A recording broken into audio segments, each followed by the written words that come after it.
So let me go over here. There's that famous zombie electric Mustang doing a convertible over here. This is going to be a pretty sweet car, but here's the dash I wanted to show you guys real fast, because people have had a lot of questions about where things are, like for instance the voltage regulator.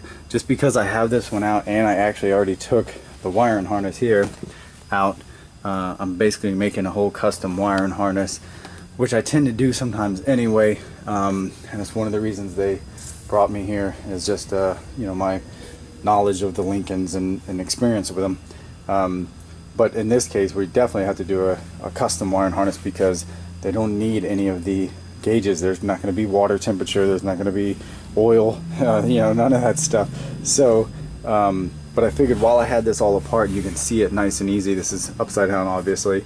There's the voltage regulator, and this one, actually, to show you guys, this one was having an issue. Let's see if I can find the pins for it. And this is kind of common. If you see this here, this is one of the connectors on the voltage regulator, and that was pretty much shot. So I'm not even sure if their gauges were working.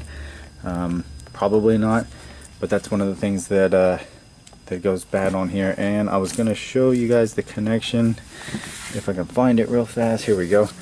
This is for the ammeter, that a lot of people have had problems with them catching on fire. This is a big massive connection and the big massive wires.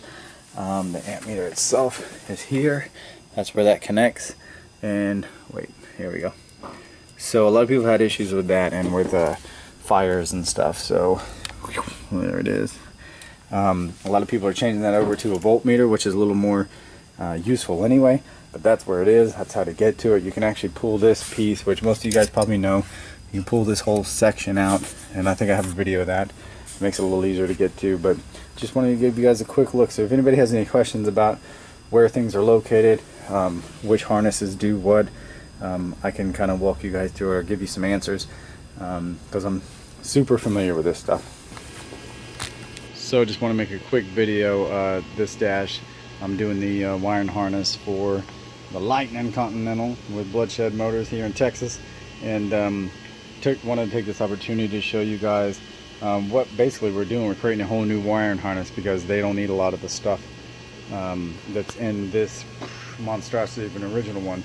So you can see how much simpler this is so far anyway.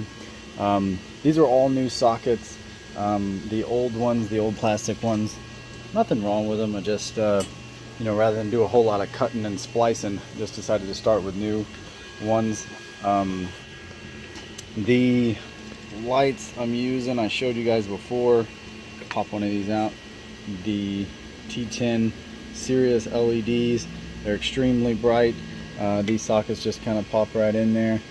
So just wanted to show you guys that a little bit, because some people were talking about the were asking questions about the LEDs and sockets, etc. There are 18 total lights on this part of the dash.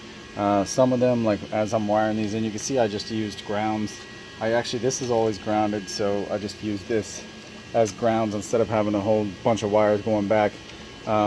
These that I haven't hooked up yet is because this is the fuel light, which is going to be actually a low battery light now, when the batteries for the EV motor run low, and then turn signal, door open, high beam, things like that. The rest that are all in the harness here are all just lights, and they'll come on with the light switch, obviously. So